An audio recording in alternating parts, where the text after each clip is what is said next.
ازاي تقرا كتاب كل اسبوع.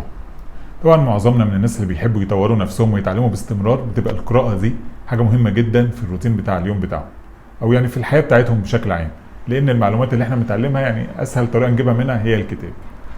طبعا في ممكن نحضر كورسات، نشوف فيديوهات يوتيوب، بس يعني الطريقة اللي هي المتاحة دايما هي قراءة الكتاب. فازاي انت بقى تقدر تقرا كتاب كامل في الاسبوع؟ في الحقيقة يعني بعملية حسابية بسيطة. يعني انا بحكم دراستي في الهندسة يعني بحب الحاجات بتبقى بالارقام.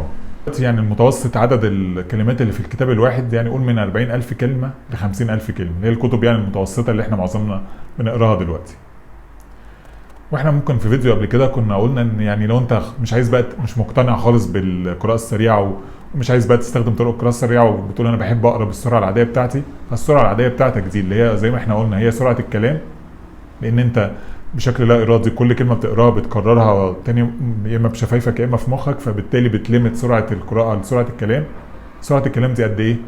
150 كلمه في الدقيقه. فبعمليه حسابيه بسيطه نقسم ال 50,000 كلمه اللي هو عدد كلمات الكتاب على 150 كلمه، يطلع لنا ان احنا تقريبا هنحتاج حوالي 300 دقيقه. يعني عشان تخلص كتاب كامل محتاج 300 دقيقه. طب ال 300 دقيقه دي لو انت حسبتها، لو هتقرا كل يوم 10 دقايق هتقدر تخلص الكتاب الكامل. كل شهر تخلص كتاب كامل بمجرد بس ان انت تقرا 10 دقايق في اليوم.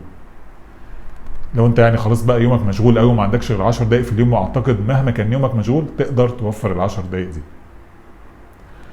طب افرض انت عندك وقت متاح اكتر، يعني عندك مثلا تلت ساعة في اليوم، وقتها ممكن تخلص كتاب اللي هي مكون من 50,000 كلمة اللي هي حوالي 300 دقيقة، هتقدر تخلص كتاب كل اسبوعين.